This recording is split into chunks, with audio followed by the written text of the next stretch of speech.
So okay mga paps, musta pala? Ngayong araw pala, ipapakita ko sa inyo kung meron bang epekto kapag gumamit tayo ng WD-40 sa panlinis ng map sensor, okay? So simulan na natin 'to mga paps. Ang gagawin ko, lilinisin ko yung map sensor ko ng WD-40. Okay, paalala ulit mga paps. Etong gagawin ko ay para lang maipakita sa inyo. Pero wag nyong gagayahin ito. Gusto ko lang maipakita sa inyo kung meron ba talagang epekto ang WD-40 sa panglinis ng map sensor.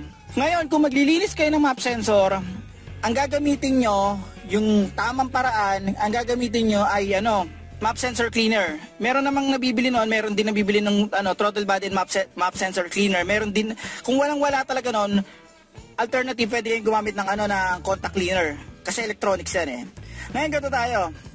Pakita ko sa inyo. So ayun yung reading ng map sensor ko. Yan, ito mo, minimum saka maximum. Ang map sensor dito sa sasakyan na to, ang idling nito, ang specs nito, ang dapat na airflow rate nito ay sa idling 1 to 3 grams per second. Okay, yan yung standard dito. Okay mga paps, ang map sensor natin sensitibo yan ha. Meron yung manipis na na sensor sa loob niyan. Napakasensitibo niya mga paps. Ayun na. Tanggalin natin to. Saan ba yung cursor ko? Okay, yan. So ito na. Etong isang to, yun yung nakakadetect ng temperature. Ito yung sensitive dyan mga paps. Yun, ito, yan. Medyo mahirap pakita sa loob eh. Try kong liwanag. Meron yun dito dalawang parang resistor na manipis. Yun yung pinaka-sensor. Ito napaka-sensitibo nito mga paps. May mga tropa tayo na ginawa, gumamit sila ng cotton buds. Dinampian lang, nasira na. Okay? Kaya pag magbubuga kayo ng cleaner, dapat hindi tutok na tutok. Okay? So ang gagawin ko ngayon, bubuga na natin ito ng WD-40, tapos i-check natin. Okay? So yan. Ito, gagawin ko lang para maipakita sa inyo kung may epekto. Ngayon, WD-40. Pati ito, lalagyan ko ng WD-40 na rin. Yan. Okay, yan. Nag-iiwan ng residue yan, mga paps. Okay, ayun. Okay. So, mabula. Yan. Yan. O, babad na saan yan. Hindi naman agad-agad na masisira. Unless nang nadududutin nyo, yung ibubugay nyo yung pressure doon. Gaya ng sabi ko, hindi naman porket binugahan nyo, agad-agad masisira. Pero makaka-apekto ito mga paps. Papakita ko na lang sa inyo. So ayan, nabugahan ko na. Wala na, oh. So ito mga paps, nabalik ko na. Yan. Ngayon, babalik ko na negative terminal ng battery. Okay. So ngayon, kung makikita nyo, yan, may bakas pa ng WD-40 yan. Wala akong ginagalaw dyan. WD-40 ginamit kong panlinis dito. Ngayon nagagawin ko, ito-test ko na sa loob to. So okay mga paps, ito. I-start ko na yung makina. Papakita ko sa inyo kung ano epekto niyan.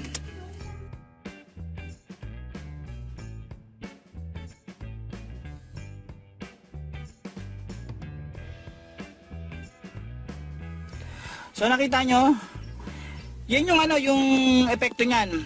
Kung mapapansin nyo sa idling, yung yung minimum at saka maximum ko, yan yung pinaka rate ko, naging naging 1.78 grams per second.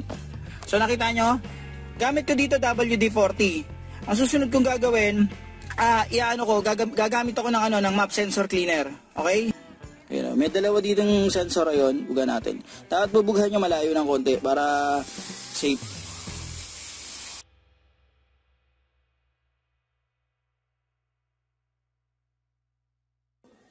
So nakita nyo, kitang-kita niyan, natutuyo yung yung map sensor cleaner. Yan. Mabilis matuyo. Yan. Tuyo na agad. Ngayon, ito, i-check na natin 'to.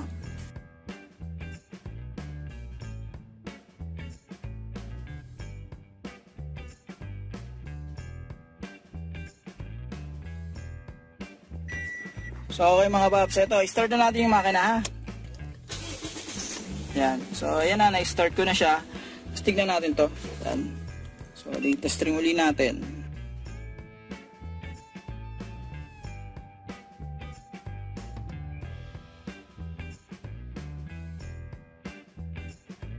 Yan. So, ang nakuha kong value, 1.7. Ito, 1.7. So, ang minimum ko, ito, 1.6. Tas, maximum ko, 1.75. Yan, 1.7 ito. Okay. So, merong maliit na, na diferensya kumpara dun sa ginamitan ko ng WD-40. So, mga paps, ganito. Ngayon, kung mapapansin nyo, nung nilinis ko yung map sensor gamit to, saka to, yung value niya, konti lang yung diferensya. Okay. So, bakit sinasabi ko na mas maganda pa rin gamitin itong map sensor cleaner kumpara sa WD-40? Okay, so papakita ko to sa inyo mga paps. Ito, yun yung, imagine niyo na ito, yun yung loob ng map sensor. Ano lang test lang naman to eh. Ito yung WD-40 at ito yung map sensor cleaner. Okay? So ngayon, bubugahan ko yan.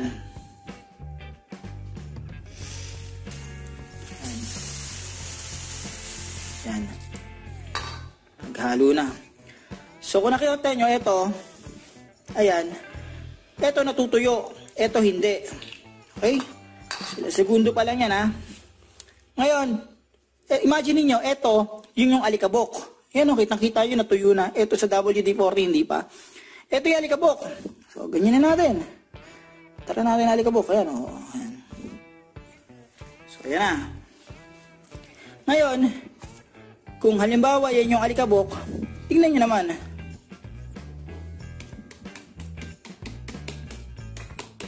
Tapos nun, mabubugahan pa yan ng hangin. Pag binugahan nyo ng hangin, so, bubugahan natin ng hangin ha. Tapos,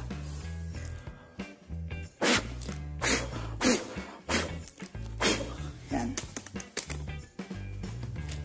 So, nakita nyo? Ito, tingnan nyo. Ito, pag ginanon ko, yan. Kita nyo, parang alikabok lang siya. So, kapag dumadaan yung hangin dyan, kahit paano, naboblow niya yung dumi. Yan. Eto, tingnan nyo. Eto yung sa WD-40. Yan. O, yan o. Kitang-kita nyo na meron siyang residue. So, tingnan nyo maigi ha. Yan. Kita nyo to. Kung eto, mabubugahan to ng malakas na hangin o kaya habang umaandar ang sasakyan, di ba? Pag umaandar kayo, pumapasok yung hangin doon. Ngayon, may tendency yan, yung alikabok, nabubuga. Yan, nabubuga kahit konti. Yan. Okay? Kahit konti lang siya. Ngayon, eto problema. Eto, kapag hindi nabuga yan, kumapit na dun sa sensor, nakita nyo, nag-i-stack na siya dyan, naging ganyan na siya. Okay? So, namumuo siya. Ngayon, yung namumuo niyan, yung yung sensor natin, diba, natin ni WD-40, tapos yung alikabok na ipon doon sa pinaka-sensor.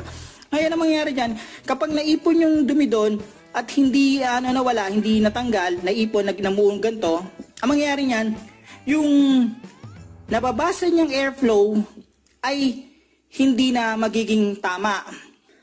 Ngayon, kung pagpalagay natin, halimbawa talaga, wala talaga kayo, nasa ibang lugar kayo at walang available. Ganito.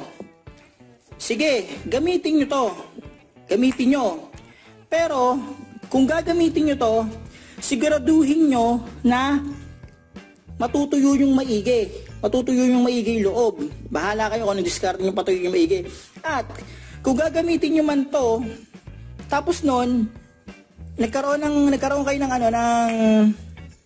chance na bumili nito, bugahan nyo rin ng ganito mga paps. Yan, bugahan nyo. Para matanggal yung residue na naiwan sa WD-40. Okay? Oh, maraming gamit ng WD-40.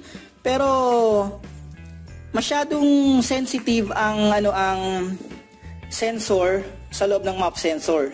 May dalawang manipis niya na sensor, napaka-sensitive nun. May mga tropa tayo at kagrupo na idinampian lang ng cotton buds, nasira na yung sensor na yon. So paano mga paps, hanggang dito na lang itong video na to. Oo nga pala, paalala ulit, kung maglinis kayo ng map sensor, eto, yan, ito gamitin nyo. Yan, map sensor cleaner or contact cleaner. Ito kasi, yan, nakita nyo naman, minimal lang yung pagbabago niya nung ginamit ko to. Pero kasi ang problema kasi dito, ito, nag-iwan niya ng residue. Yun kasi, kapag nag-iwan niya ng residue, mas madaling kakapitan niya ng ng mga alikabok kumpara sa map sensor cleaner. Okay? May mga nabibili naman na map sensor cleaner, yung TV and map sensor cleaner, yung combo na siya. Yun, all goods yun. Kung walang-wala, contact cleaner. Okay? So paano mga paps, huwag nyo kalimutan i-like at subscribe ang channel ko para makagawa pa ako ng ganitong basic na video. Huwag nyo na kalimutan i-hit ang notification bell para updated kayo sa video na ginagawa ko. Ano mga paps, hanggang sa muli, maraming salamat sa inyo.